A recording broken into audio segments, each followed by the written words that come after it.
And baby, I'm TFC till I die.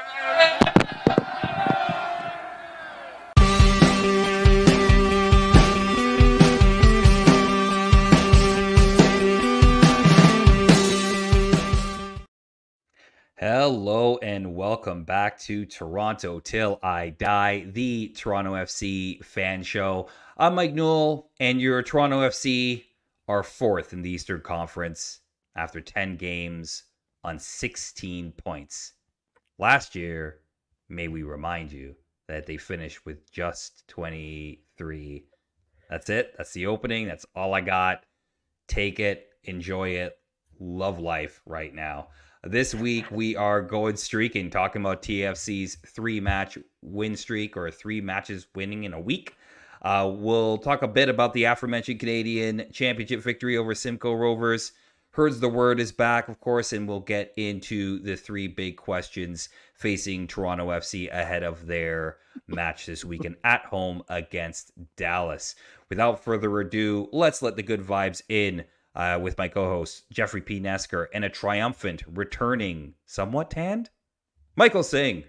I'm glad you noticed. How you doing? I'm glad you noticed. I've been trying to tell people that I've come back and I've got a nice tan going. No one believes me for whatever reason, but they're blinded by the new haircut. I appreciate you noticing it. Yeah, that came with it. It was a 2-for-1 package. Mikey Singh, I hope you came prepared, because I'll have you know, Mike Newell watched this game twice, so he's coming in hot. Well, and he tweeted about it too. Boys, I've been itching because these past 2 weeks when I've been away, my stock has gone through the roof, boys. Yeah. Here it goes. Like what? Not even a minute. This. We have a whole segment reserved. It's called Michael Singh gloats about Prince Owusu hour. Do you want to go now? Are you? I mean, I'm ready. We got all show long to get into that.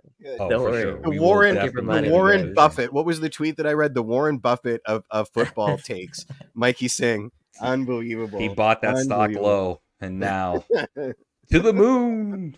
I guess the question is, should I sell? That's the big question. You're supposed to sell when you're high. It would be very Mikey Singh to sell right now that we're all on board to just short sell it and leave us all floundering on the raft of the Medusa. So no, I don't think so. But that's I have skin in the game. Yeah, I know. It was one of those weird things where a striker gets hot, catches the right moment, and also, like, I think we were talking about it even before you left, Mike, that this idea of the service was starting to come to him, right? And now we're sort of reaping the rewards of that service. Yeah, 100%. If we want to talk about him a little bit, I think if you look at that Simcoe game, and I appreciate everyone else who was the sicko and watched that game, people who went to that game, appreciate you. The one big thing about that game, obviously no Bernardeschi in the lineup, Insigne's hurt, no Larea. So, first question, I know it is Simcoe County Rovers, and it's a game TFC are expected to win, but it's like, where is the goal creation going to come from? And I thought Prince Owusu was probably TFC's most dangerous player on the pitch from that perspective. It seemed like every time he touched the ball, something positive was going to happen. Like, he was very intentional about that, and that has a ripple effect, right? Mm-hmm. Obviously, he's coming in, he's already in good form, but then to have you be the guy to create chances for TFC, I think you saw that confidence continue to trickle over into Saturday's performance, which we'll get into, where once again Prince Owusu looked dangerous in a different type of way. Like, he was so much more involved than I think we've seen in past matches, and it comes down to he's more confident, but also really his teammates are trusting him and looking for him a little bit more. You had that one play in the first half where Bernardeschi turns the defender inside, and I feel like earlier in the year he wouldn't have slipped that ball into Prince Owusu, 100%. But he slips the ball into Prince Owusu. Prince Owusu does a gorgeous turn. Unfortunately, the finish isn't there, but that kind of just showed you where his game was at. Like, that confidence is there, and TFC are creating chances now, which I think is so important through the middle of the park as opposed to just strictly down the wing. Mm-hmm. I mean, I have context for it now, but I was at the Simcoe game and I was like, why are they going for the ball? Like, they're murdering these guys, and why are they grabbing it from the net and want to get started immediately? And I'm like, oh, now I know why Herdman threw out the gauntlet to like absolutely murder these guys and send them back packing to Barrie, like with their souls missing. So yeah, but that was something I noticed about Prince, and I thought it was a Prince thing, not a team thing, just to sort of circle back to that. No, it was definitely an opportunity to try to route a team and to set records. It's something John Herdman loves to do when it comes to these type of games where you're kind of technically could quote unquote play down to your opponents. And we'll get into the Canadian Championship game in a second. Let's talk about Saturday night, a come from behind 2-1 victory against Orlando City in Orlando. That's the first time Toronto FC have come from behind to win a game since like May of 2017. They posted it. I remember the game very distinctly against Columbus. It was part of that 6-match unbeaten run, or I think it was a 6-game winning streak at the time that really set Toronto FC off towards, the greatest season ever, blah, blah, blah, insert adjective here. But this was an interesting one, having watched it the first time and kind of watch it like I'm watching a TFC game.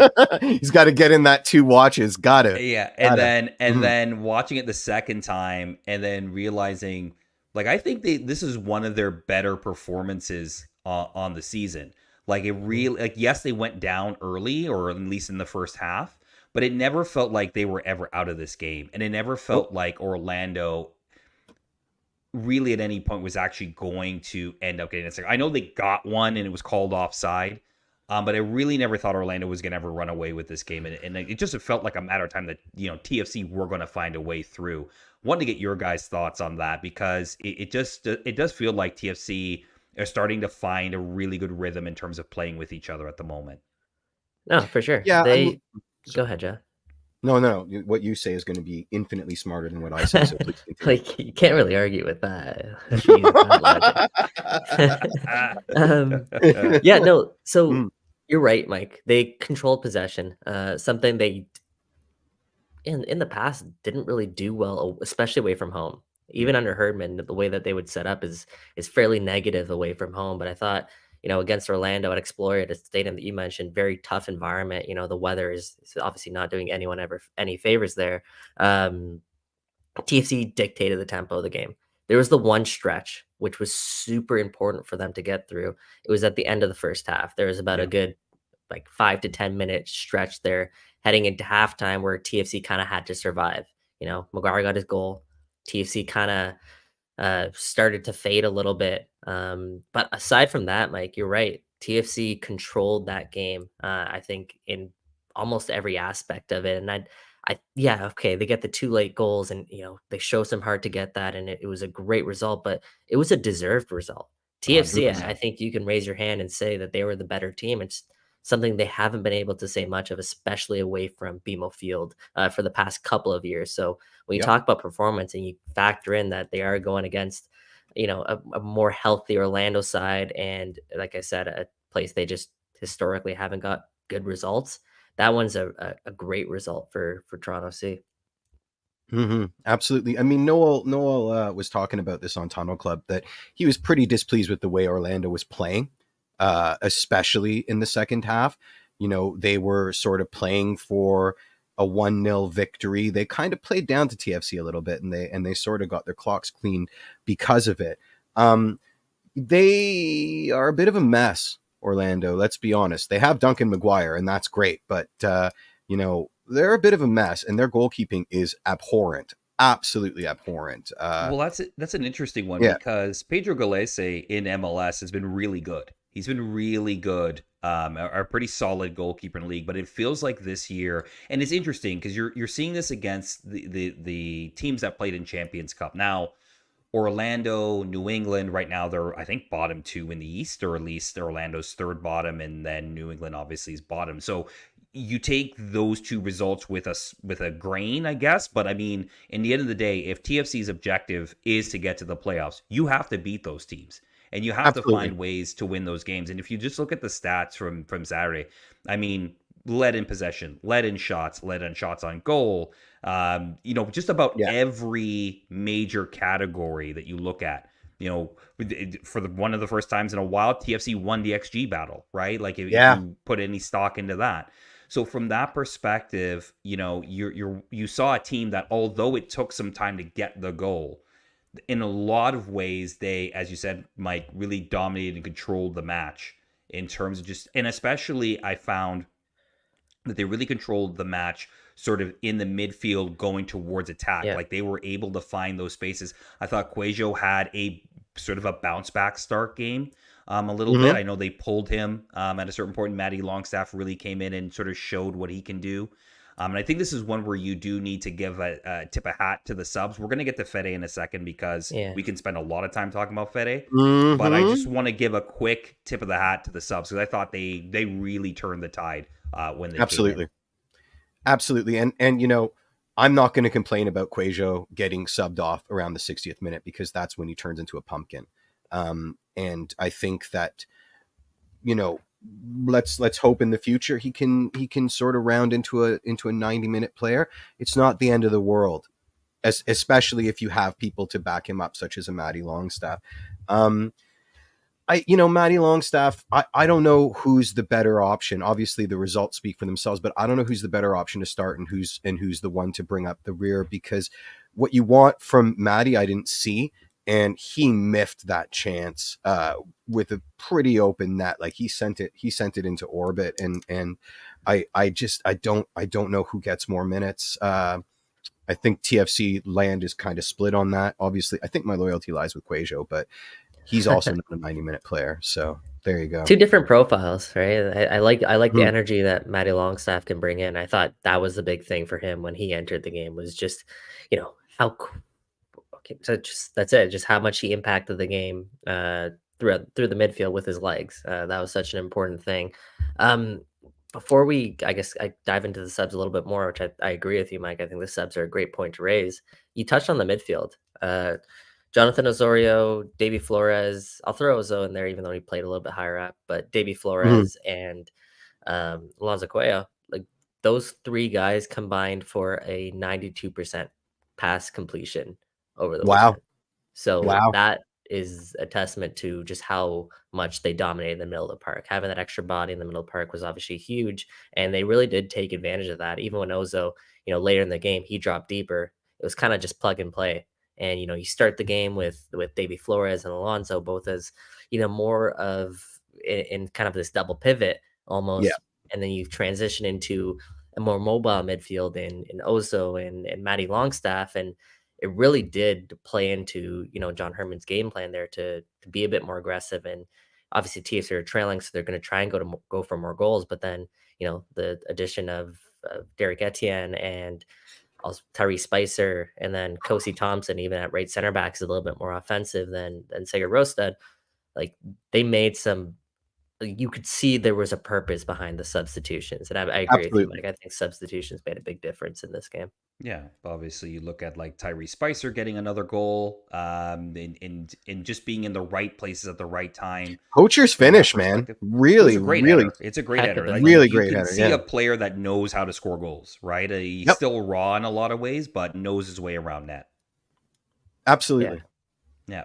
It was a heck of a finish, Yeah, it was a really great finish. Let's talk about the second, the second goal a little bit, but it also flows into Federico Bernardeschi. Look, he's getting a lot of rave reviews, not just from fans, but also from his teammates, from his manager as well. We've talked about it a little bit on the show in terms of the fact that just the work rate's been there, but now that sort of class is also showing as well. And I mean, this was probably like Federico Bernardeschi scored braces before for TFC. I would argue this was his best game as a Red. Every week is his best game. Every week. I've said it for the past three match weeks. Like it's just up and up and up. I mean, I also said in my column this week, Dark Berna, maybe if he scores goals, he won't be Dark Berna anymore, and we'll be back to the other guy. Maybe his secret power is not scoring goals and being that frustrated about it. I mean, that sucks. That's like a sissy, the myth of Sisyphus. But whatever it takes. Well, I mean, I think from a performance perspective, I think he's relishing the opportunity to, one, I think prove a lot of people wrong, but I also think, he's kind of now, whether it's a realization or maybe it's just a more confidence in the players around him and the teammates around him, but he is putting in some absolute amazing service right now. Ridiculous. Both to Prince Wosu, which is helping him score goals, but also to his teammates. He's trusting Kobe Franklin in those moments to make that big switch on the first goal. You're seeing a player who is now sort of trying to show people who I really am as a player. And I think it is rubbing off on a lot of the team.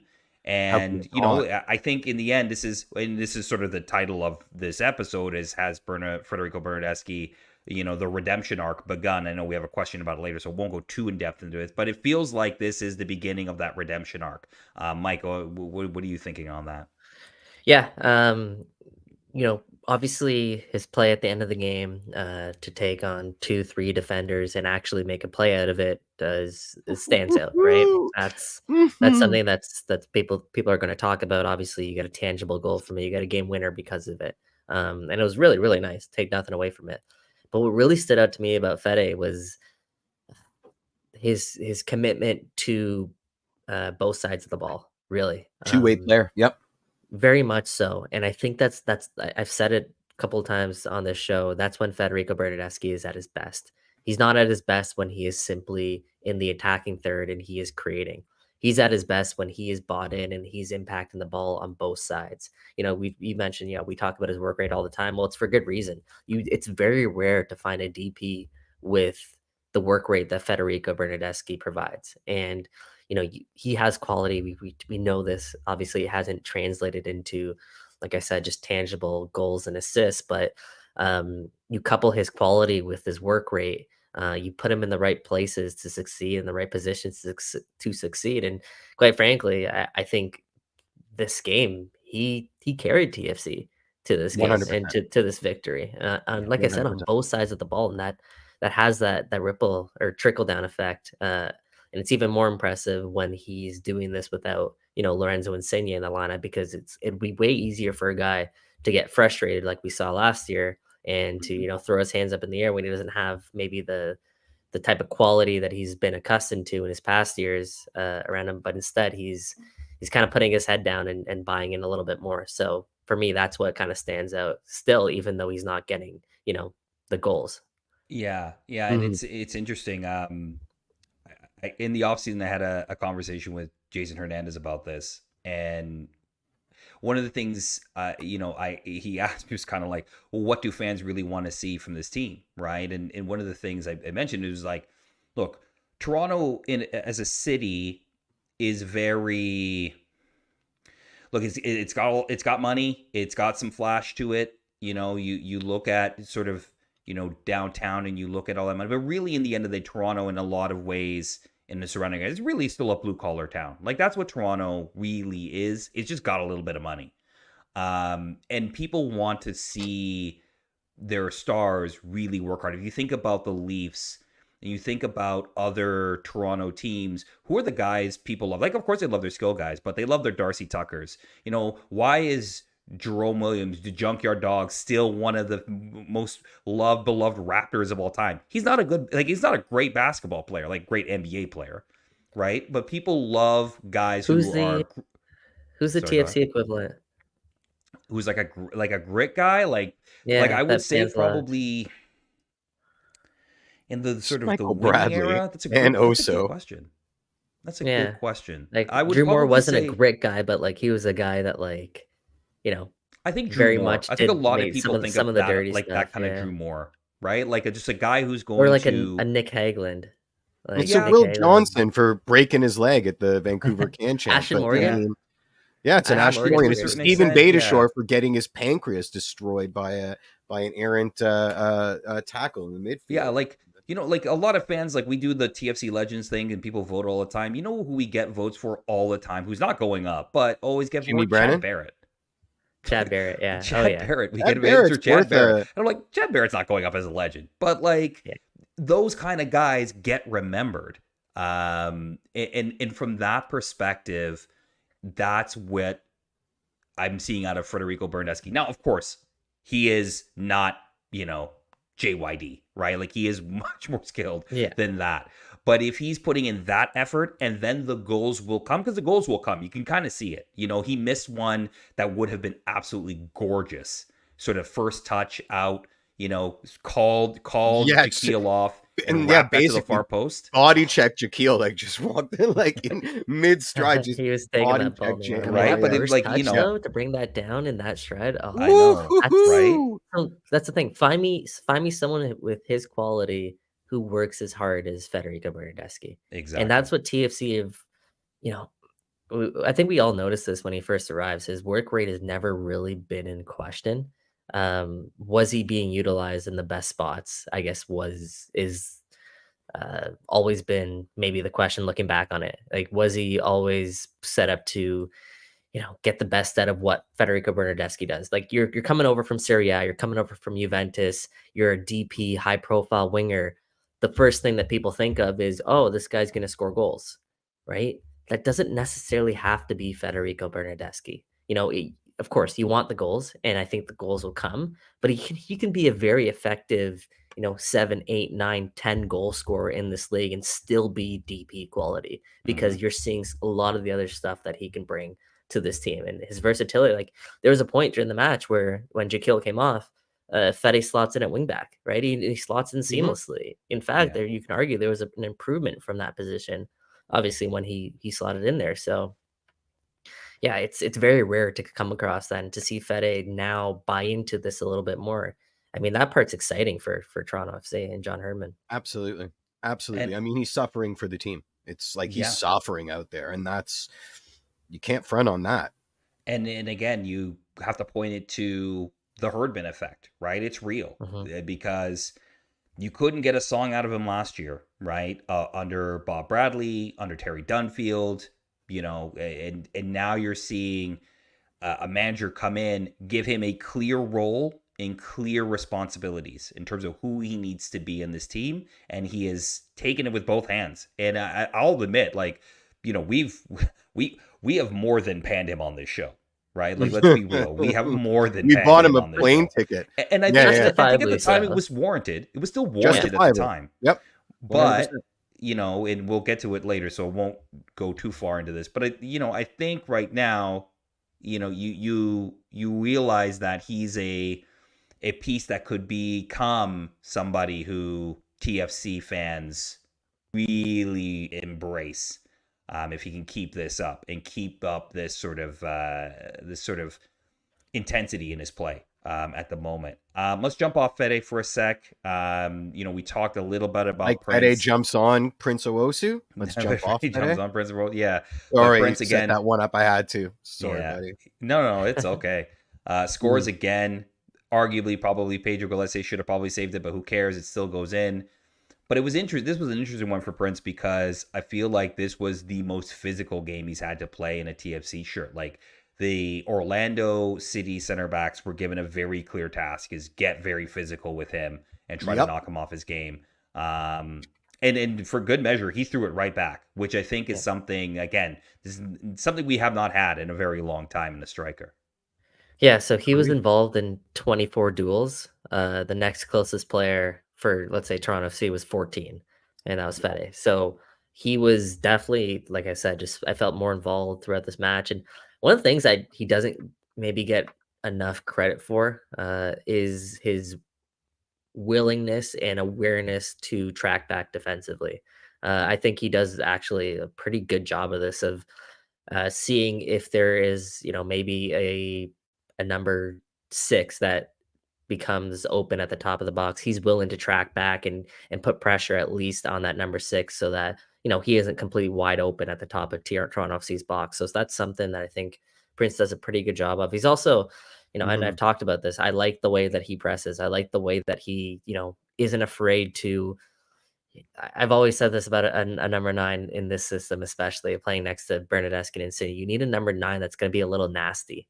You need a number 9 that's going to, leave a shoulder in, or that's going to, let defenders know that you're going to be there all game. And I think Prince does a really good job of that. So I saw a little bit of that on Saturday, and of course you couple that with the goal, which is funny. He played the full 90 minutes, and you got to give again John Herman credit for leaving Prince out there, and Prince for obviously earning that playing time, but John Herman has to reward him with that playing time. It helped that DeAndre Kerr was probably a little bit injured, but typically, Prince comes off at the 60th minute, 65th, 70th minute. He doesn't play the full 90. So for Prince to go out there and get the winner in the 90th, I mean, I think that buys him some more stock. And I don't know if we're going to be seeing Prince Owosu get subbed off anytime soon right now for this Toronto FC team.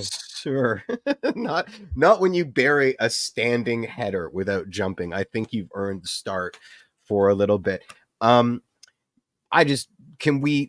we just talk about that long ball to Kobe Franklin from Fede on the first goal, because it was just 100%. A thing of beauty. It was absolutely gorgeous. Absolutely gorgeous. I don't think I've seen a line splitting pass like that from a TFC player since my boy Victor Vasquez was playing for us. That was just an unbelievable pass. Come on, man, that's some pause disrespect. Delicious first touch, and then to get that cross in, magnifique. Well, absolutely magnifique. Yeah, the second part of that is the cross from Kobe, which he's been working on. He's been working on. Oh yeah, delivering better from the wings, and that was just, you want to talk about pinpoint. That cross, I mean, he sat it on a plate for a Spicer, right? Just sat it on a plate, and it was easy for him to get the power and get the direction behind the header because the ball was so good. I'm happy you brought that up because Kobe, especially when he was coming through TFC2, that was probably his best trait, was his ability to whip in balls from the right back position. He was so good at it. So, 3 assists in his last 2 games, if you count that Simcoe County game. So, maybe that is something to continue to watch for. I mean, listen, Toronto FC have wingback depth right now that they might not have ever had, quite frankly. No, we have all of them. All the wingbacks. It's fantastic.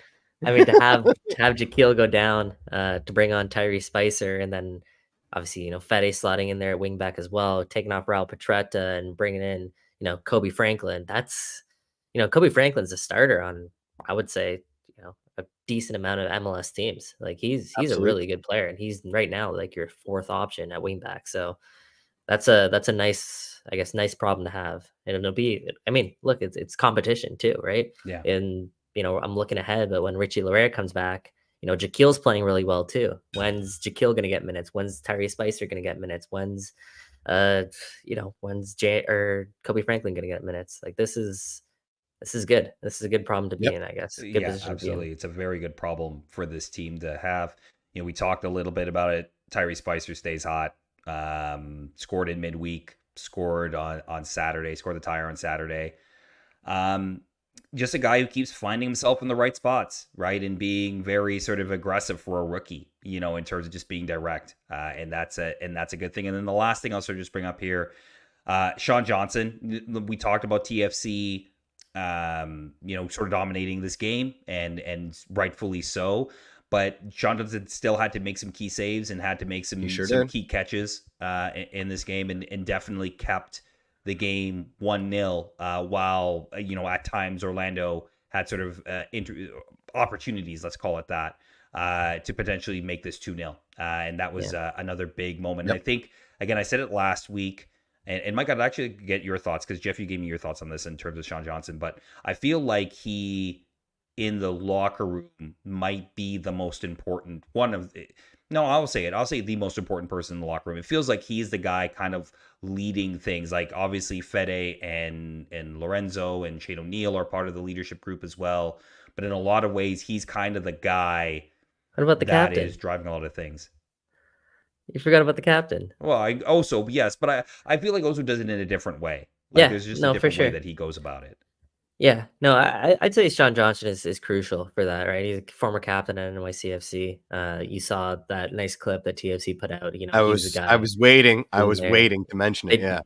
They do seem to alternate there, but that's he's part of that leadership group, and I would say an important part of that leadership group. I'd still argue that this team will only go as far as Fede and Lorenzo take them. So I would say those two are probably the most important in the locker room. I mean, throw John Herman's name into that mix there as well. But yes, he is definitely one of the most important voices for Toronto FC. I want to throw another name into that hat too as well. It's Kevin Long, and man, what an unbelievable game from Kevin Long. I'm happy he got the team of the week nod. He seems like a guy that I'm not around the locker room anymore or around the players anymore, but he seems like a guy that is he's emerging as a leader with that team. You look at, I believe it was Tyrese Spicer's goal, or it might have been Prince Willis's goal. And you look at the way that Kevin Long celebrates that goal with his team. I mean, this guy, when you talk about like what Davy Flores brings to this team when it comes to an energy and a passion for playing soccer. I mean, it looks like Kevin Long. That's Kevin Long all day. And he once again had another really strong performance at the back. He led all players with 10 defensive actions. Make that what you will, but it always seemed like he was a constant there for Toronto FC, coming up with big blocks at big times, big tackles at big times, and big interceptions at big times. So Kevin Long is another guy I think that is emerging as a really, really important player for Toronto. Well, he's critical at the back. I mean, you don't want him to get hurt. That's the thing. He's playing a lot of minutes right now. You kind of hope that they can find a time to maybe rest him because he is playing a lot of minutes and he's vital in the back. Let's just call it what it is. He is vital. You can tell he's missing when he's not there, even though they did win against New England without him. I don't think you want to go an extended period without him. Yeah. Do you think he had a better game midweek or at the weekend? Obviously he got his goal. He opened his account midweek. Midweek he didn't really have to do much though, right? Like, all due respect to Simcoe. Yeah. Let's talk about the Simcoe game just really quick before we should. The word.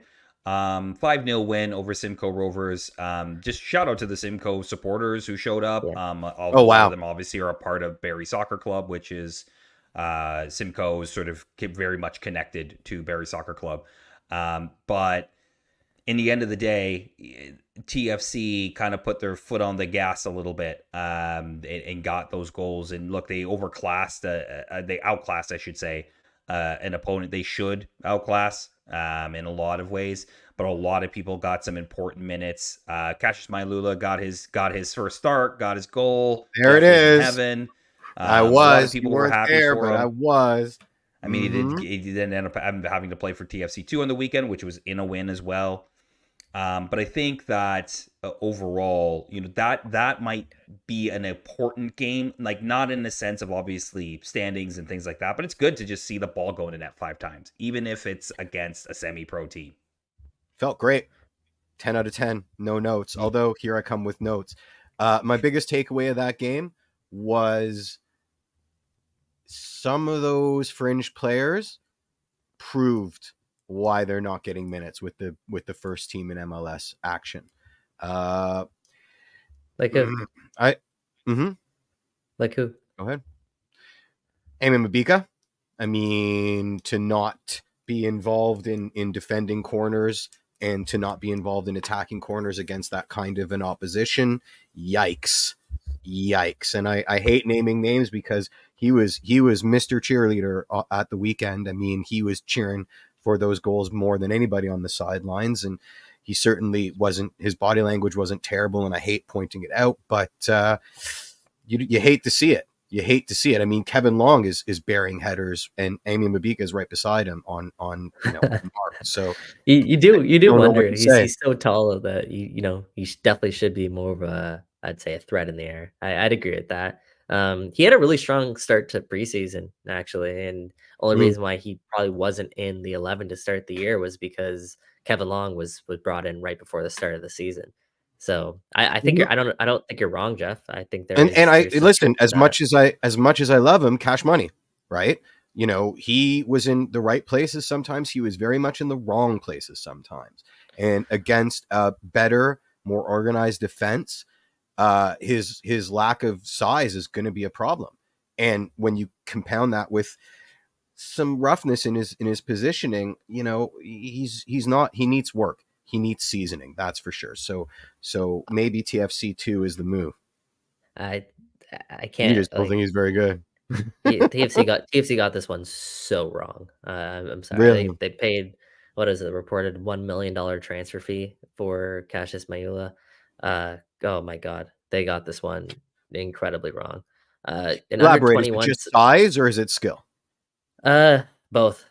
Mm. Under 21 or on U22 signing should be uh they should be an impact player. I mean, look at like Frank Ibarra, right? Yeah, For not a LA project. United that I we got brought you. in, right?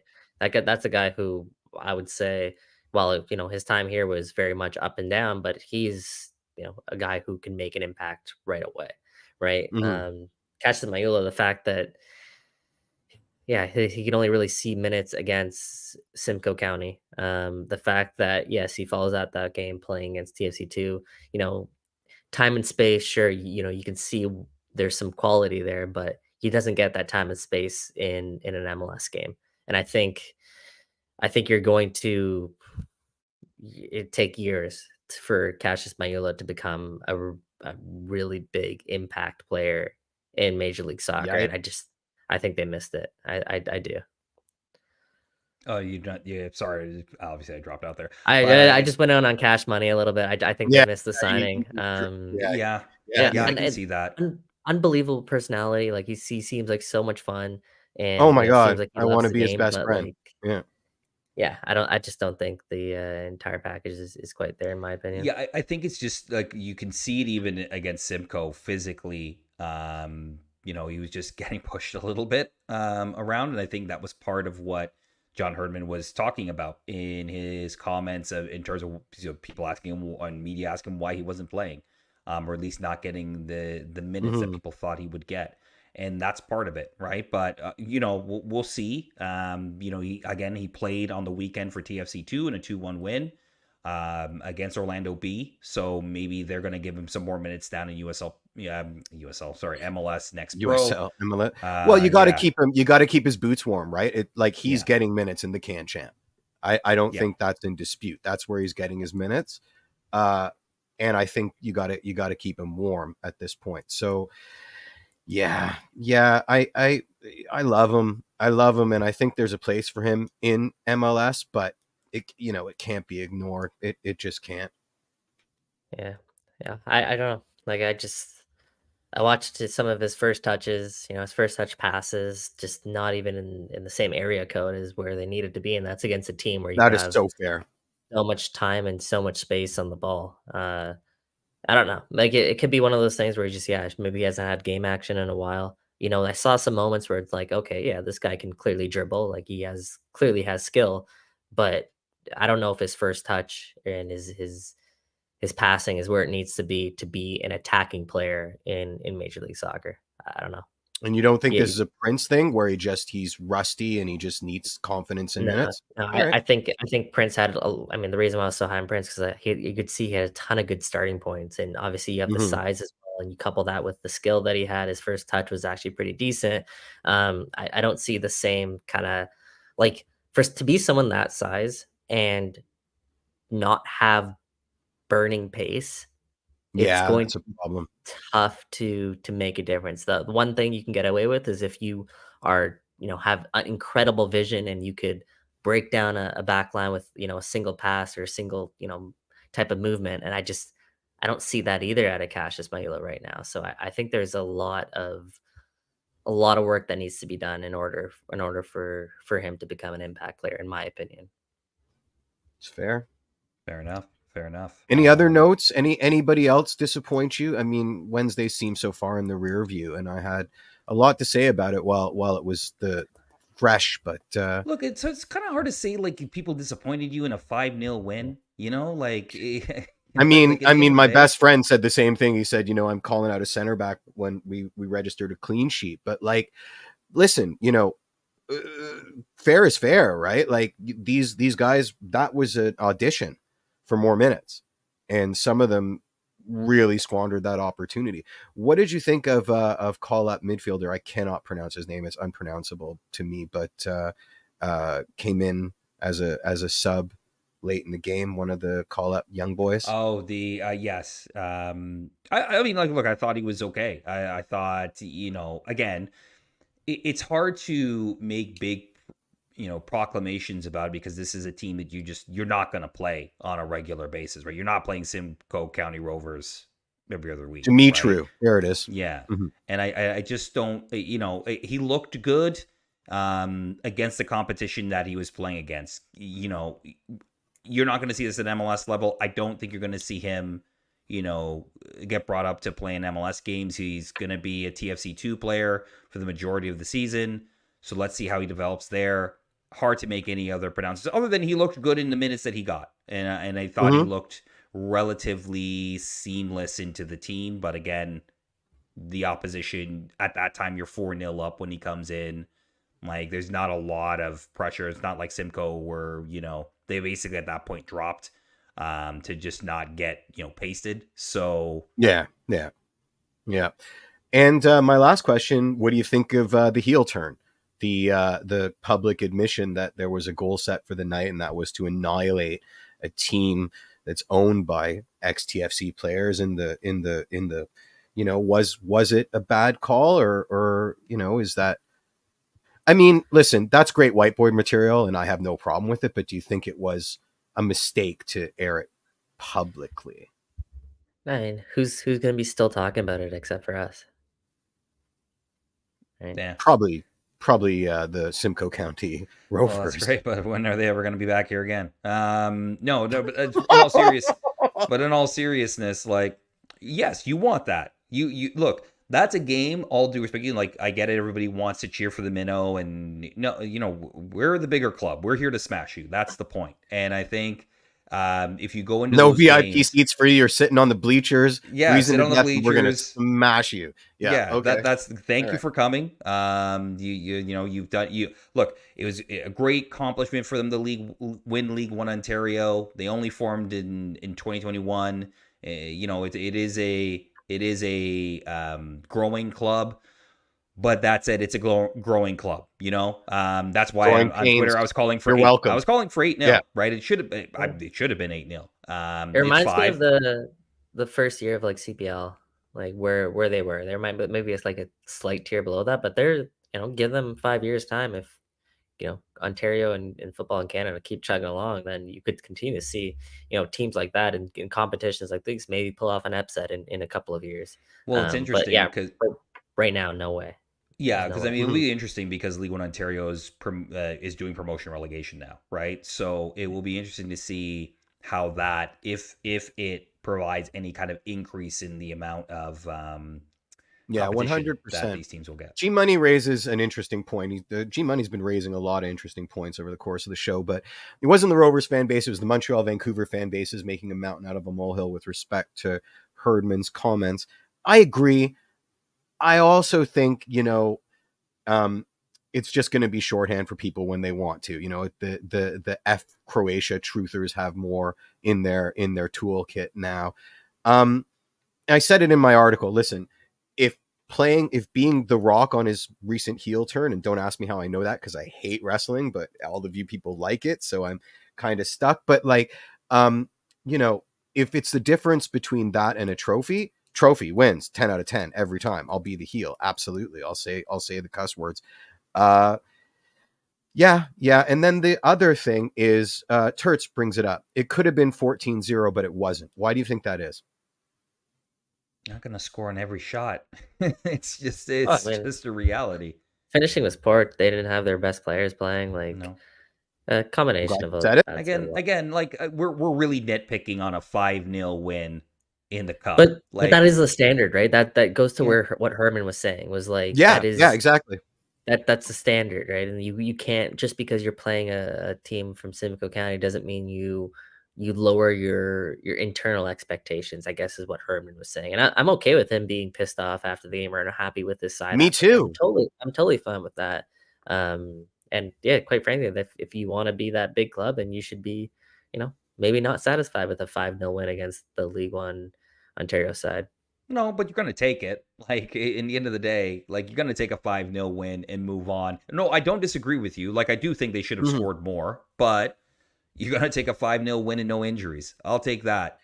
Further than that, this was the B cast, right? They were already auditioning for more minutes. They were already auditioning for higher on the depth chart. He threw down a gauntlet. We can assume he threw down a gauntlet at the outset of the game, and they didn't meet it. So it's a double negative for them, right? And regardless of how it happened, right? This is a standards-based business, and he's throwing out. You saw it. You saw how many F-bombs Sean Johnson dropped in that huddle, right? By meeting their phase 3 or whatever nomenclature Herdman's going for this week. You saw it, like those bite-sized chunks, those achievable goals. He gave them a game-based bite-sized chunk. He gave them baby steps, and they still didn't do it. So the more I think about it, the more I can understand why he was so pissed off. And let me bring up Gray's scroller here. I don't know if that's the right, but you look at the stats, like 36 shots, 5, 10 blocked, 11 off the mark, 21 shots lacking quality. Like when you start to drill down, there's myriad reasons why Herdman can be upset with his squad. And that's all that needs to be said about this game. Yeah, fair enough. On. They're on to the next round. Halifax. They're probably playing Halifax. Yeah, they're probably playing Halifax. They're probably playing Halifax next. So now, is that another opportunity where you roll out a side like this? Or no, I think you need to respect Halifax a little bit more. I don't think you need to necessarily go full A squad, but you'll need to bring out some guns. Could be the. No, let me not say it. All right. Okay. Move on. Yeah. No word. All right. Let's jump into it, Jeff. This is your. If you got it, roll it. I got him. I'm gonna flaunt them. But one of my earphones just went dead, so this is hilarious, and I have like a weird vertigo going on right now. But anyway, here we go. Can I see that paper for a sec? Huh. That's odd. What are you talking about? Oh, have you not heard? Heard what? Heard the word. Heard the word. Don't you know about the herd? Surfing! Anything can happen in football these days. Uh-oh. Hello? What happened? I think my stuff went dead, so I'll just roll herd word now. I think you have to. We were so deliberate around these 10 games and the points per games, the targets, and you build trust when you commit to what you say you're going to do. And for me, tonight was so important because that trust erodes. It erodes with the fans. It erodes as an individual. You have to be able to trust yourself that you're going to be able to set targets and deliver, and they did it, and we have to celebrate that. I know, as I say, we're 10 games in, and there'll be a group of people saying, oh my god, these people need to settle down and all the rest of it, but for me, phase 3 was 10 matches, and these 10 games we landed where they said they wanted to be, and I'm proud of them. And the good news is we got to go again. We got another phase coming, and this phase is the chaos of the double weeks. Our squad's going to get tested. I'm hoping we can get Lowe back and Shane and Richie, at the back end of this phase to help us out. But the fun's only just started. The adversity's really going to come in this next phase now. So I think the win tonight's give us a bit foundation to build on. I love that camera angle. Am I good? We can hear you. Yeah. Okay, amazing. I love that camera angle and that camera shot. Oh yeah, this week's herd word is brought to you by the All for One documentary people, and everything about that was amazing. Zero eye contact, handheld verite styles, prime lenses, and he's wearing a shirt that fits again, so zero complaints. That's why I chose it this week. Yeah. Okay. So we've been really positive on the show. And I don't want to take anything away from Toronto FC's performance through 10 games, right? They are miles ahead of where we thought they would be. You factor in the injuries that they've had to deal with. If you're going to give this team a grade so far, it's a solid A, right? For the first 10 games. I'll just say it, and it's because I think it needs to be said. Like, TFC have had, statistically, they've had the third easiest schedule so far in Major League Soccer, right? even the teams where Important. they had to play tough opponents. I mean, you're talking about Cincinnati, who's coming off a midweek Champions League game. Um, the only team that was, you know, I would say in form and tough opponent to face was probably Vancouver, and you got absolutely destroyed by Vancouver. Hmm. And then Charlotte at home was also a really Charlotte away for us was really, a tough game, and TFC played well in that game. So I don't want to take anything away from their performance so far. I will say after these next two games, these next two games, TFC have to put in performances because it just gets so much tougher. After these next two games, TFC are going to have, I believe, what is the toughest schedule remaining in Major League Soccer. Yikes. So you got Dallas at home, who have picked up 1 point from 4 away games so far this year. And then New York City FC at home, same thing, 1 point from 4 away games so far this year. So 2 really important fixtures, I think, for this team moving ahead to continue to build off those momentum and really capitalize on their opportunities. They've capitalized on it so far. They've hit their mark so far through these goals. Phase They 3, have an baby. opportunity here to start phase 4, I guess let's call it, off on a really strong note. But then it just gets really, really, really tough for this group. And I think there's going to be a crucial stretch coming up. After these next 2 games, we'll see. That'll truly tell us, I believe, who this Toronto FC team is. I mean, I'll see that and I'll raise it. I'd like them going in with this kind of confidence, rounding into form. Certainly the injuries aren't helping, but let's be honest. Like we're cruising on some vibes right now. Let's cruise. 100%. Yeah, for sure. You're hoping for some injuries, longer-ish term injuries to be back by that point. And then Speaking you guys think about the cup. Like you do have to think about the Voyageurs Cup. This is a cup that they want to win, right? It's your gateway to the Champions Cup. So how do you balance that when you're going to be starting to go into midweek games? Wednesday, Saturday. Wednesday again. You're right. You will really see what this team's made of on this last little run all the way to essentially the start of League's Cup. Some really tough matches. So that's why, being fourth right now and being where they are is a good spot to be in. Absolutely. At least it gives you a little bit of buffer going into that time. Okay, that's the word of the season, man. Buffers. We bought so much goodwill with that hot start. We're buying so much buffer heading into it's just also you look at the Eastern Conference though. TFC are what 3 points away from being not in the playoffs too. Yeah, they're also 4 points away from being top. Yeah. Like it's kind of tight, right? Yeah, it's really tight. Yeah. All right, we got 3 big questions, Mr. Singh, that we need to go through before we face Dallas on Saturday. So take it away. For sure. One of the things we didn't really talk about at all this episode. Well, we knew it was coming. I kept seeing it. Yeah, TFC made a big signing. Right?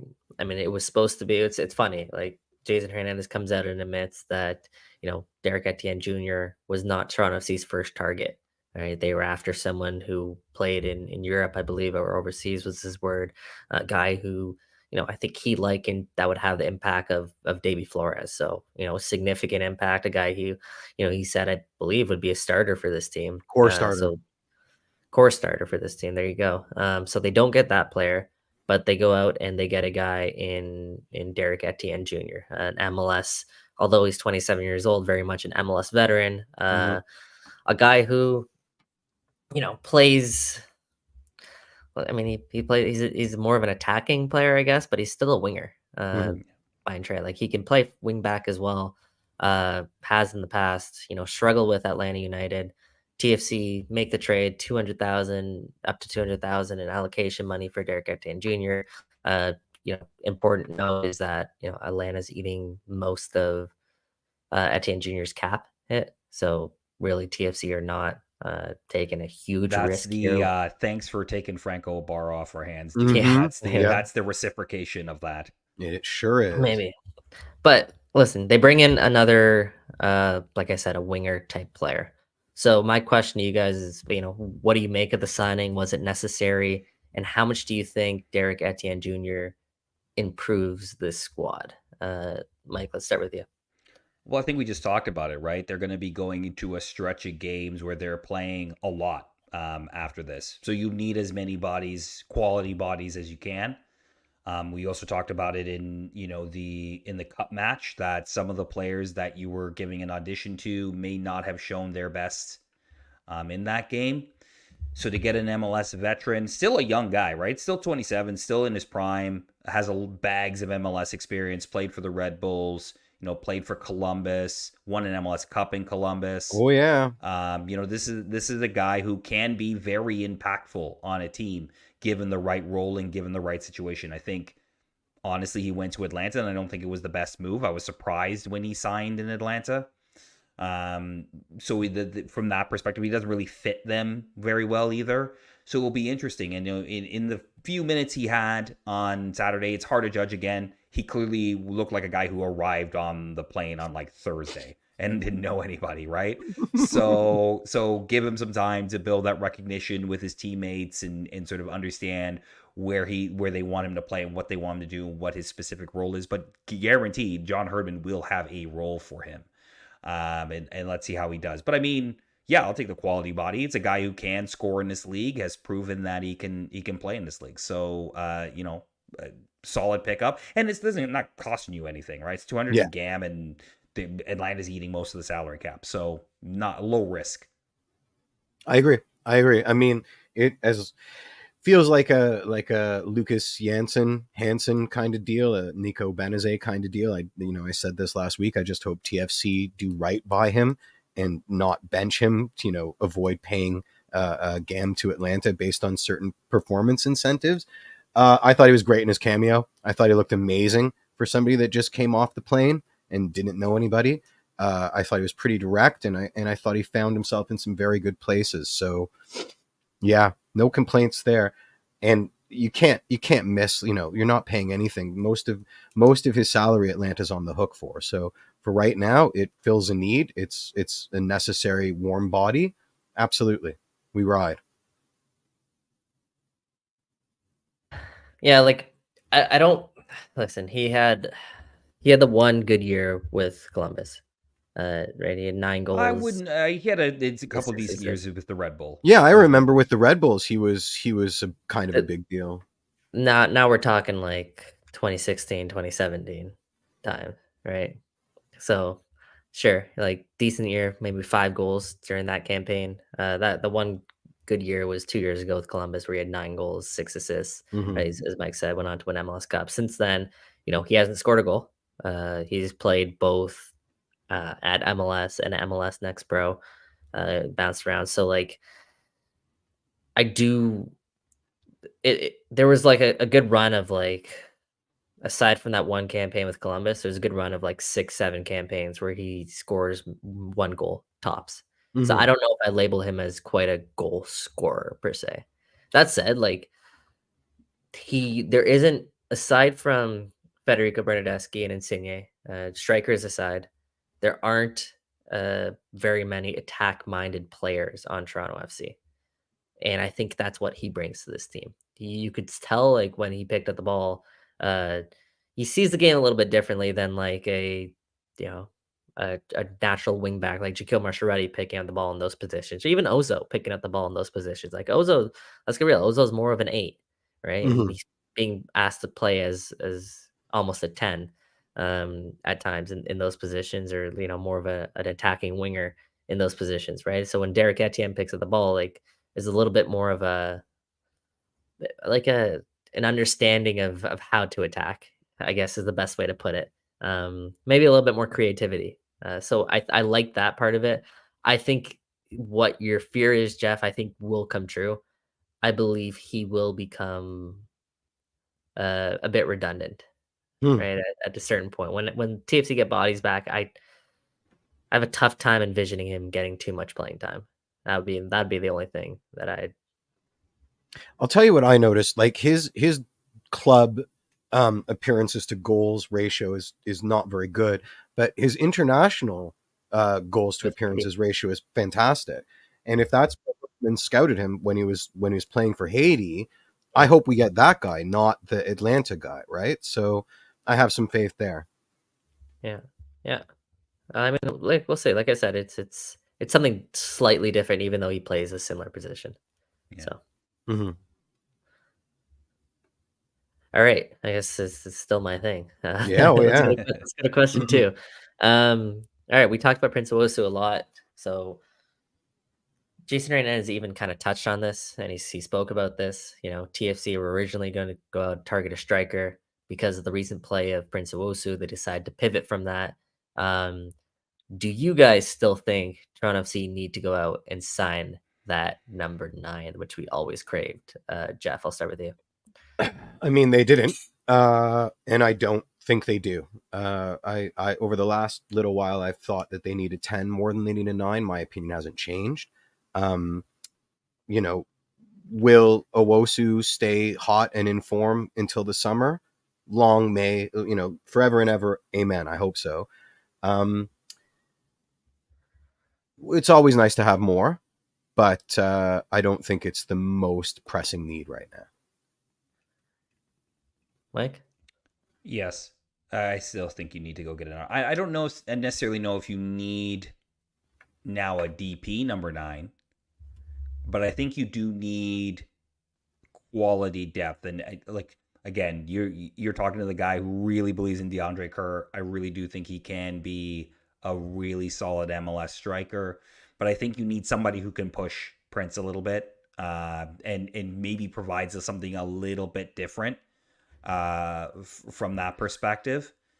So I still think you need to go and sign that player. I just don't necessarily think it needs to be a DP. I think you can go get someone who is either one, an MLS vet, or somebody from Europe or South America who can maybe push and again, provide you something that a little bit of a different dynamic up top. I'm interested when you say like not a DP. Like, are we talking like TAM level? Like, are we talking squad player? Like, what are we talking here? I mean, a TAM level is great. I mean, it depends on what the cap situation is. I'm not going to pretend to know the full cap situation right. in terms of what they have available. But, if you can get a TAM level player that, again, provides you that. And I think the key here, and I'm repeating myself a little bit, but the key here is just that difference, a little bit different. You have Prince. He's 6'3". He's 190 pounds. Like, this is a guy who's going to be physical. Cash money. He's a target man. He's 4'2", and you want a Chihuahua yeah. type? Like, what are you looking for? No, here? I think you need somebody who's going to be quick, run in behind, play off the shoulder a little bit, and provide that threat in behind. That's something I've always been calling for this team. Yeah.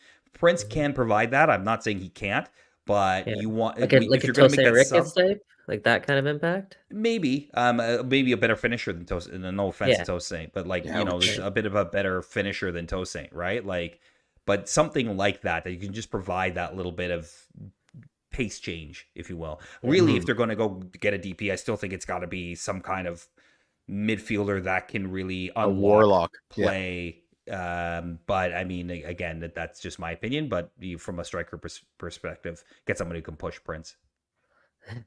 Turret saying Diamande in the chat. Yeah, that's a good chat. You're paying for him right now. Yeah, we're paying for him right now. Everybody's asking, do we know anything about the rumor that Io and Peruzza are long gone? They're not long for this world anymore. Nobody knows. It's all speculation. Yeah. Oh, Mikey's smiling a little bit there. Something we don't. You guys will see. So I guess circling back there, I think I agree with you, Mike. I think they do need to still go out and get a striker. I think they need to get a deep, like high level TAM striker, maybe not DP, because I like the idea of how to use DP, use it on a midfielder, bring in a destroyer that can still unlock play, bring in a Michael Bradley in his prime kind of guy. I'd love a player like that. I'd also obviously love more quality attacking too. So maybe someone can do it all, right? Maybe like I saw someone in the chat said Stefan Estacchio. Man, I would love that. I would love to have Stacks join Toronto FC. I don't think he's leaving Europe anytime soon. Yeah, well, there's been a big shakeup at Porto, so there'll never be a better time. But I still don't believe it. But as much as well as Prince is doing, and I think we are starting to see, Prince become the player that Jason Hernandez envisioned seeing, the player that I thought really that the Prince would become. Um, I still think there's another level we can get to at striker, and I think you should go out and shoot big there because you unlock that a little bit more and so much more things. I guess, like I said, just unlock for this team. Bilotti, let's go. Ugh.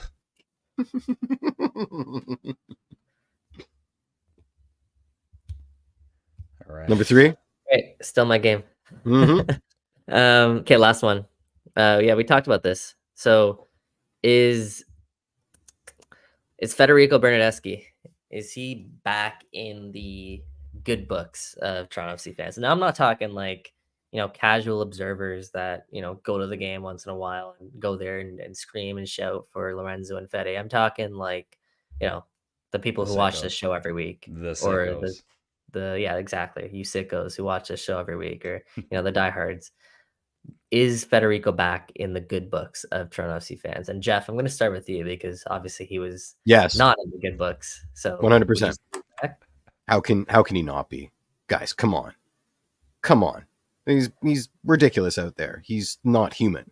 I don't really care what necessitated it. You can have the cynical view, you can have the kumbaya view. Doesn't matter to me. I'm just really glad that it's happening, and it's a delight to watch. I asked you before the season, right before the start of the season, and I painted you this picture. Yeah. I'm like, what if Toronto FC are in first place and it's May and Federico Bernardeschi and Lorenzo Insigne are tearing it up? Would you forgive them? Well, it's not quite May yet. It's not quite May yet. It's we still got a few days to go, and that's a different question. That's a different question, and I stick to my answer. I'll never forget it. I don't think anybody cares whether I forgive him or not. What do I matter realistically? But I'll never forget it. There'll always be that thing, right? There'll always be that elephant in the room with Bernardeschi, and it will impugn on my ability to embrace the player in a way that I've embraced other players wholeheartedly. That's never, ever going to change. There'll always be like a, couple percentage points reserved for chaos and vaping. And that's just the way it is. But there is no way that I'm going to stand here and say that he hasn't been playing lights out for this team, and that it's been a joy to watch. So long may it continue. Mike, what do you say? He's in the fans' good book now. I think a lot have forgiven and forgotten at this point. I'm kind of with Jeff. I'm not forgetting either. I've said that on the show. I've said it a ton of times. I will never forget that essentially that it almost disintegrated the club last year. Let's just be real. It almost disintegrated it. In a lot of ways, it did disintegrate a season. Essentially, we wasted another season on that. I don't think it's a stretch to say that the reason Michael Bradley's no longer here has a big, blonde eye job on it. Yeah, big reason for the fact that Michael Bradley is no longer with Toronto FC. Yeah, in any shape or form, and you could argue that it was long overdue that he left Toronto FC and that it was always going to end badly. But as a player, sure. Yeah, but that doesn't excuse the behaviors, right? That's just false equivalency. There is a history of insubordination, a history of giving up, a history of not buying in, regardless of the personalities there. That's not your choice to make. So we can't say that the Bradleys ruined this club. That's completely reductive. We wouldn't have an MLS Cup if it wasn't for Michael Bradley. So stop. It is what it is, but right now, absolutely love the guy. Yeah. And look, I think there's a point where we kind of have to let it go a little bit, in terms of what happened last year. Again, you don't forget it, but you kind of have to, we're in the season now. Absolutely. And you have to let it go and look, at the end of the day, they're making up for it with their play. In the end of the day, the way that they make up for it is by showing it on the pitch. And before Lorenzo Insigne got hurt, he was showing it on the pitch. And Federico Bernardeschi is showing on the pitch now. Big time. So from that perspective, that will in a lot of ways allow people to let the sleeping dog lie and just, all right, we're on a fresh page. It's over. That's what John Herdman asked for at the start of the season. In a lot of ways, they're getting that and they're earning that by the way that they're playing. Yep. Yeah, I think we all said that. if I said it so many times last year, even I'm like, if Federico Bernardeschi and Lorenzo Insigne are banging in goals, if Toronto FC are winning, and they're a big part of that, no one cares what the heck else is really happening, right? I mean, the majority of the fan base, at least, do not care, right? People see 3 points, people see performances. Absolutely. A lot of stuff can get buried, right? And people never hear about it. I mean, heck, there's a lot of skeletons in 2017's closet that people are never going to hear about, right? So until my book comes out, I'm interviewing subjects right now. Yeah. Oh yeah. If if you're winning and then, like I said, the vibes carry everything forward. But if you're losing, you have a season like last year, then a lot of that stuff comes to light, and it's very obvious targets, right? So, long may it continue. Long may Toronto FC's positive results continue. And I've said this in the past. Federico had the potential to be the most likable athlete in Toronto. He did, right? He has the persona for it. He understands the moment. He understands how to, play the fan base, play the media like a fiddle. He does. Until he doesn't, and then he's just grasping at straws and throwing stuff at the wall and see what sticks. You cannot say a guy that knows how to play the media like a fiddle does that offhand comment to the Juve fan in the off season, right? Like that was a gap. Play to those fans too. Well, he does, but the calculation is a lot more knee jerk than I think Mikey Sing's attributing it to, right? Like I'd say, Messi knows how to play the media. At that point, did he really care? Give it an S? No, he didn't. He didn't. And you know what? You're Messi, when he didn't give a crap about PSG, was throwing feces at them. So you have a point there, right? Like you do have a point there. Yeah, I think. Look, in the end of the day, you look at it, and I think winning will cure this all. Right? They win. That's it. People will, as you said, Mike, they'll forgive. They'll let it go. I won't, but nope. I'm a sicko. It's our cross to bear. Yeah, we've got the scars to prove it, man. But remind you every episode. Yeah, but at the same time, there are a lot of ways the club failed them too. Right? That's like there's a lot of ways fair. The club failed those two DPs 100%. in terms of 100%. Nobody gets off scot-free on this one. Right? There are no innocent people in this equation. Yeah. But new page, good vibes, 3 wins in a row. Looking for a 4th on Saturday. Hopefully we'll bring you a Who Are You this week with somebody from Dallas to talk a little bit about their season and how things are going. Not quite going the way they had hoped, but they did win on the weekend against Houston in their Texas derby. Do you think they'll give us Peter Musa? Because he's pretty good. I would take him. No, I don't think they will. Jesus Ferreira. I'll take Jesus Ferreira, though. Really? Over Musa? I will take Musa. Well, I mean, look, they're not giving you Peter. They're not giving you Musa. So will they give us back Jesus Jimenez, or he was put on waivers, wasn't he? No, he's gone. Long gone. Yeah, long gone there. All right, thank you for tuning in to another Toronto Till I Die. Really appreciate the listens, the watch again through the roof. You guys are commenting. It's amazing. We really love it. Follow us on Instagram if you haven't already at TTID Show. Search us there. Search Toronto Till I Die. Like, subscribe on YouTube so you don't miss the show. And then if you're for the podcast listeners out there, give us a rating and review. We'd love it. And it warms Jeff's soul every time he sees. Oh my God, there were some good ones. I was so unprepared this week. I'll bring my screen caps and I'll read them out loud next week. All right, perfect. So there you go. So if you want to get read out, review, you'll get right on screen. You get shouted on the show by JPN himself. All right, for Jeffrey P. Nesker and Michael Singh, I'm Mike Newell. We'll see you next week, everybody. Cheers. And wait, and baby, I'm TFC till I die.